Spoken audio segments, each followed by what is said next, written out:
ঢাকার দক্ষিণ কেরানীগঞ্জের রূপালী ব্যাংকের জিঞ্জিরা শাখায় ডাকাতি করতে আসা আটক তিনজনের মধ্যে দুজন কিশোর এবং অপরজন তরুণ বয়সী। তাদের দাবি, কিডনি রোগে আক্রান্ত মৃত্যু পথযাত্রী একজন রোগীকে বাঁচাতে ব্যাংকে ডাকাতি করতে আসে তারা।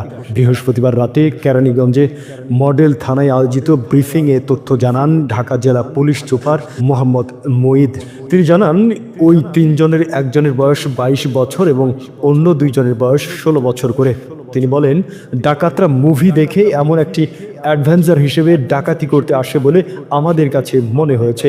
যদিও তারা আমাদের কাছে বলেছে মৃত্যুর পথযাত্রী একজন কিডনি রোগীকে বাঁচাতে ব্যাংকে ডাকাতি করতে আসে তারা। তবে তারা যে রোগীর ঠিকানা দিয়েছে সেটি যাচাই বাছাই চলছে। আদৌ সত্য কিনা তা পুলিশ খতিয়ে দেখছে বলেন এসপি। পুলিশ সুপার আলো বলেন, তাদের অপরাধী বলা যাবে না, তারা হয়তো মিসগাইডেড। তারা অ্যাডভেঞ্চার হিসেবে হয়তো এই ডাকাতি করতে আসেন, মুভি দেখে এমন একটি অ্যাডভেঞ্চার হিসেবে ডাকাতি করতে এসেছিল বলে আমাদের কাছে মনে হয়েছে। অভিযানের বিষয়ে এসপি মোহাম্মদ মঈদ বলেন, ঘটনার শুরু থেকেই আইজিপি স্যার লাইভে এসে আমাদের নির্দেশনা দিয়েছেন।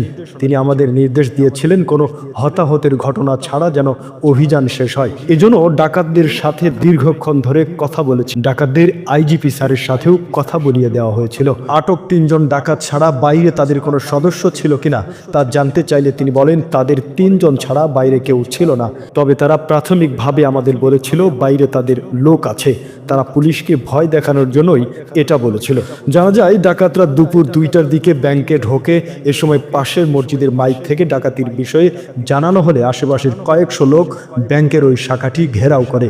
দক্ষিণ কেরানীগঞ্জ থানার ভারপ্রাপ্ত কর্মকর্তা ওসি মাজহারুল ইসলাম জানান, দুপুর 2টার দিকে ডাকাতরা গ্রাহকের ছদ্মবেশে ব্যাংকে ঢুকে অস্ত্রের মুখে ব্যাংকে কর্মকর্তাদের পণবন্দি করে।